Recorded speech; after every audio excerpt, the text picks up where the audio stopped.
उपवास दिन मानकर टिके सादा माने खाइबा थिबो जदि टिके खट्टा दरकार पड़ता ता भी कार्तिक मास हो कि मार्गशीर मास हो जदि एमती टेस्टी ओ खट्टा बने कि आपण भात सहित टिके खाई पारबे तो भात थाली पूरा सफा हो तो देखि पारबे बहुत ही सुंदर आउ टेस्टी खाई माने ओ खट्टा बन की रेडी हो जाउची ता भी बहुत ही कम समय रे तो स्वागत करची देसी फूड कोर्ट ओडिशा को। तो गोटे मीडियम साइज रो को एमती पतला पतला काटी नहीं जो ग्रीन रो मोटा पार्ट्सटा माने तार चोपाटा को पूरा चांची नहीं और टिके जो धड़ा धड़ा अच्छी सेटा पूरा नरम थिले आपण रखिबे नले ताको चांची नेबे। तो कम समय बनवाई आठी मुझे प्रेसर कुकर ओ को सब को पकईदे पकईला देखिपे ओ माने अल्प पानी देवे जमी ओ ऊपर को पानी रही तो ओटा बेसी सीझीज। तो हलदी गुंड देती अधा चामच आठ चामच एठी लुण देती।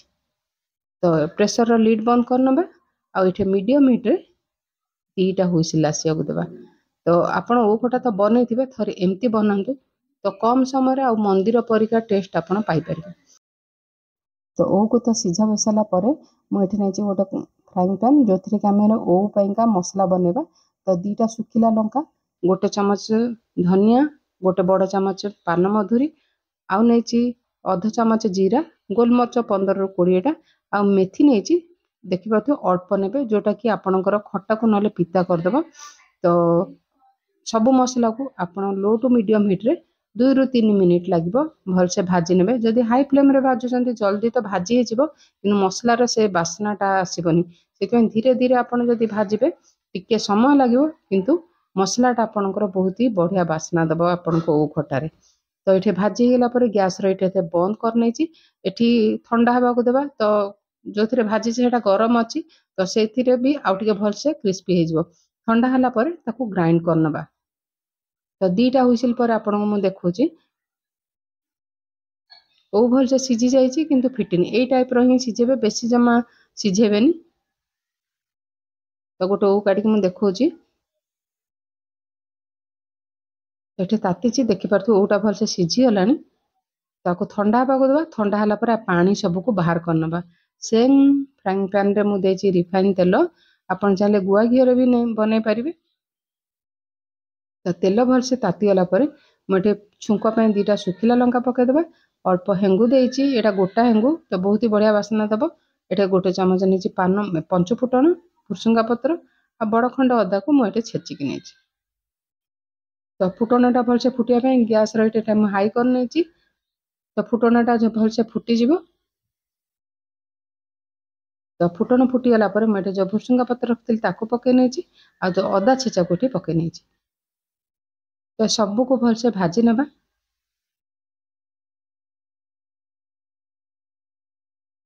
आपन जदि डायरेक्ट ओ खटाटा छेचिकी बनाउछंती जो मानको बेसी खट्टा पसंद नथिबो से माने ओ माने एटा को बेसी खट्टा हे जिवो आपनकर चीनी गुड़ भी अधिका लागिवो। तो देखि पाथु ओटा भलसे सीझी गलानी सीझी जाइछि आ ओटा ठंडा भी हे जाइछि।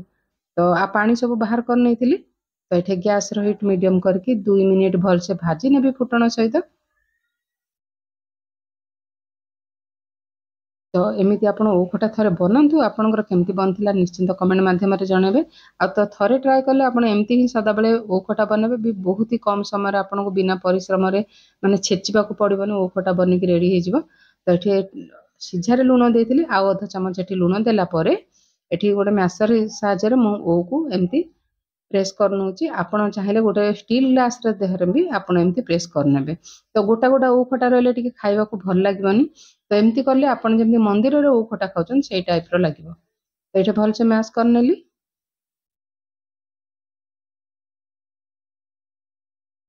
तो सबको भल से गोळे नेबा।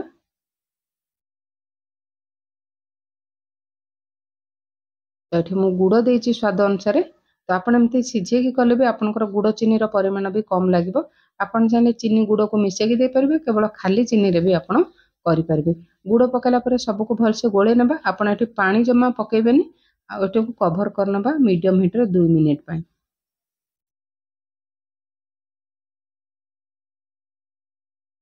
तो देखि पारथिबे ओ आउ जो गुड़ आचार टाइप रो लागुची जो आमे पानी देलेनी ताकू माने गुड़ चीनी जेमती आचार रे आपण गुड़ चीनी की बसले सीरा टाइप हो जाए से टाइप हो गले आपण ओ खटाटा बहुत ही बढ़िया लगे। जो आम जो मसला बन के रखी टे दरदरा ग्राइंड करनी आप चाहिए हेमदस्तार भी छेचिकी पकई पारे।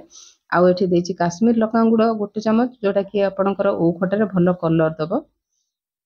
तो मसला गुंड आउ काश्मीर रेड चिली पाउडर पकेला परे सबको भलसे गोले नेबा।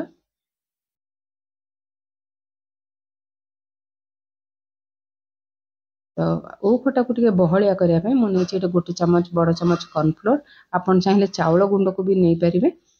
तो एठी दे देबा जति की कॉर्नफ्लोर नेचे तार 2 डबल एठी पानी देची। तो कॉर्नफ्लोर पकेला परे सबको गोले नेबा। जदि आपन छाड़ीबे कॉर्नफ्लोर ता तळे बसी जिवो तो एठी माने गैस रे लो करके एठी पके न नले बिंडा हे जिवो पको पको संगे आपन गोले नेबे।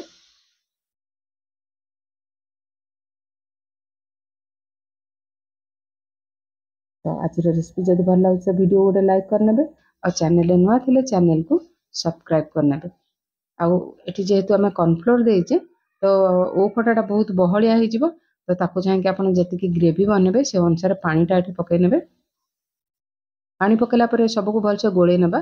तो ये कभर करनबा प्राय 3 ରୁ 4 मिनिट लो फ्लेम रे जोटा कि भलसे माने मसला सहित आपण जो गुड़ चीनी सबू देछन भलसे ओ खटाटा बहलिया हवा सहित तार टेस्ट भी बढ़ी जिवो।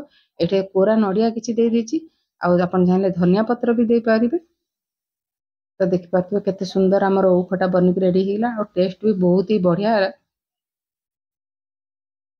तो अरुआ भात डालमा सहित एमती ओ खटा बनिकी खांतु। तो आगु आसछि कार्तिक पूर्णिमा तो रेसिपीटा निश्चिंत बनातु। आउ फाइनल लुक देख पाथबे बहुत ही सुंदर सहित बहुत ही टेस्टी बनिथिला।